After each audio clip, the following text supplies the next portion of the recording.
Welcome to the deep dive. Today, we're getting into something I think affects everyone at some point, that feeling of being, well, stuck. Maybe held back by something you can't quite name. hmm So imagine this.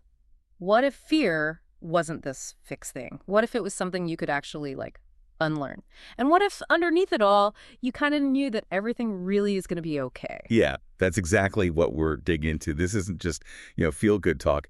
We're looking at the actual mechanics, the neuroscience, the consciousness research behind fear. Okay. The idea is to really demystify it so you Yeah. can see how your mind works and genuinely start shifting your reality, not just cope, but transform. All right, let's unpack that. Fear, it feels so deep, so automatic, but what is it really when you look at the science? Well, the fascinating thing is, it's not exactly innate in the way we think. It's mostly a learned reaction. And here's the key part. It's almost always about the future. The future, not right now. Almost never about the present moment, no. It's an expectation of something that hasn't happened.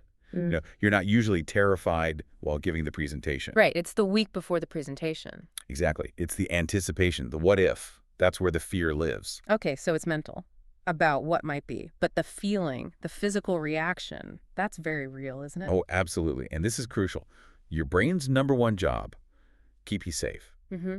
But here's the catch. It's not great at telling the difference between a lion chasing you and you just thinking about that scary presentation next week. Seriously, it reacts the same way. Pretty much the same stress response, yeah. Yeah. The thought alone can trigger your amygdala, get your heart racing, all that physical stuff. Same reaction, different trigger, one real, one imagined. Wow.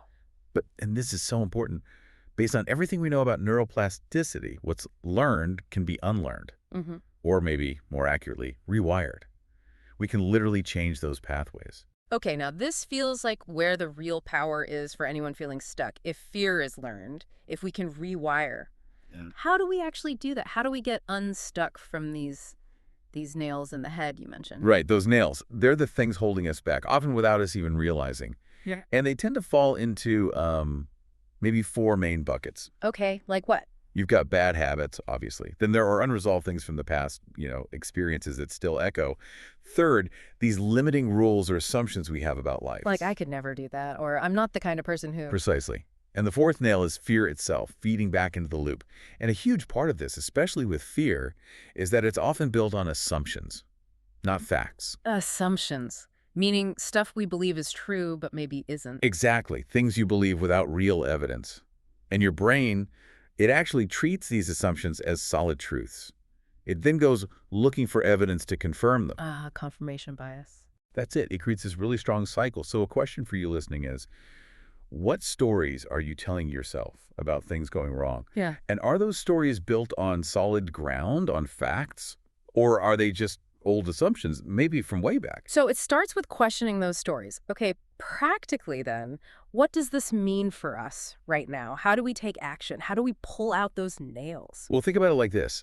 We all have sort of two voices inside. There's the survival instinct that's often the voice of fear, doubt, anxiety, wants familiarity, safety. Okay, the loud one sometimes. Often, yeah. But then there's your intuition, your, let's call it second voice, your true self, your inner wisdom. And this voice, it doesn't really talk in words so much. It communicates through energy. Energy, how so? Like when something feels right, when it excites you, makes you feel expansive, even if it's a bit scary, that's your intuition.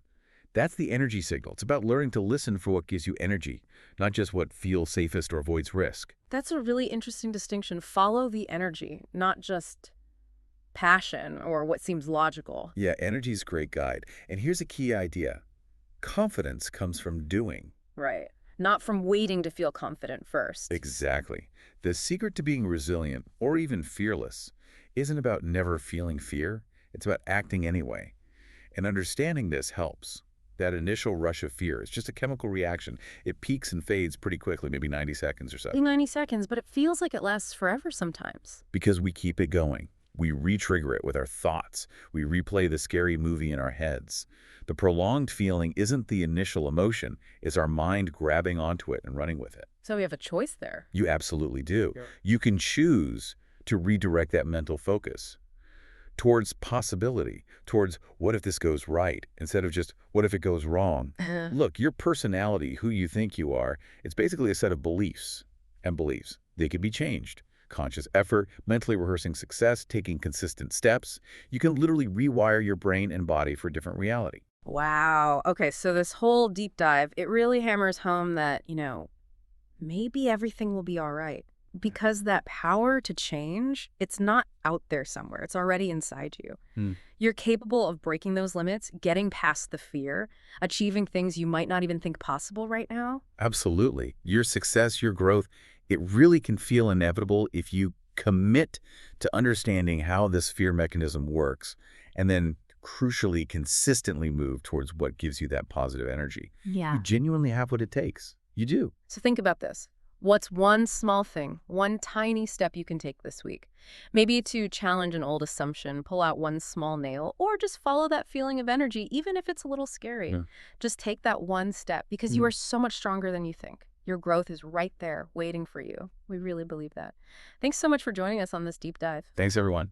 Keep believing in yourself, keep growing, and keep creating the life you truly deserve.